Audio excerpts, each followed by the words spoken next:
Hi guys, எல்லாத்துக்கும் good morning. பாருங்கள் எங்கள் அம்மா என்ன செய்கிறாங்கண்ணே. இன்றைக்கி வந்து எங்கள் வீட்டில் பிரேக்ஃபாஸ்ட் வந்து கோதுமாவு தோசை. எத்தனை பேர் தெரியும் இந்த கோதுமாவு தோசைன்னு ஒரு ரெசிபி இருக்குது.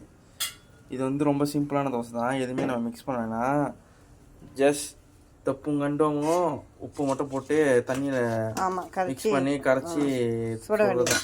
எதுவுமே 5 நிமிஷத்தில் நம்ம இந்த தோசை செஞ்சோம்னா எங்கள் அம்மா சொல்கிறாங்க.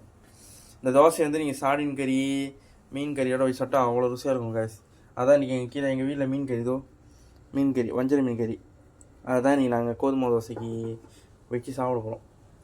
ஸோ யாருக்கெல்லாம் அந்த கோதுமை தோசை தெரியும், அப்படி யாரையாவது ட்ரை பண்ண தோணுச்சுன்னா கண்டிப்பாக ட்ரை பண்ணுங்கள். ரொம்ப சிம்பிள் தான். அதோ அந்த கோதுமாவை தண்ணியில் ஊற்றி கரைச்சி உப்பு மட்டும் கொஞ்சம் சேர்த்துக்கிட்டு சுடலாம். ஓகேவா? ஸோ சுட்டு நீங்கள் மீன் கறியோ இல்லை சாடின் கறியோட செஞ்சீங்கன்னா நல்லாயிருக்கும். இதோ பாருங்க காமிக்கிற எப்படி இருக்கும்ண்ணே. இதோ பாருங்க இப்படி தான் இருக்கும். ஸோ யாரும் அந்த கோதுமை தோசை ட்ரை பண்ண நினைக்கிறீங்களோ கண்டிப்பாக ட்ரை பண்ணுங்கள். ரொம்ப சிம்பிள் ரெசிபி. 5 நிமிஷத்தில் நம்ம தோசை சுட்டுடலாம். மாவு இது பண்ணுறது ரொம்ப நேரம் இல்லை, கொஞ்ச நேரத்துலேயே அப்பயே கொட்டி அப்பயே தண்ணியில் கரைச்சி அப்பயே உப்பு போட்டு சுடுறது தான். ஸோ யாரையெல்லாம் அந்த கோதுமை ட்ரை பண்ணி கண்டிப்பாக ட்ரை பண்ணுங்கள். முக்கியமாக மீன் கறி சாடின் கறியோட. இந்த வீடியோ யாருக்கெல்லாம் பிடிச்சிருக்கோ மறந்துடாமல் நம்ம அக்கௌண்ட்டை ஃபாலோ பண்ணி லைக் பண்ணி ஷேர் பண்ணி கமெண்ட் பண்ணி ரீபோஸ்ட் பண்ண மறந்துடாதீங்க. தேங்க்யூ.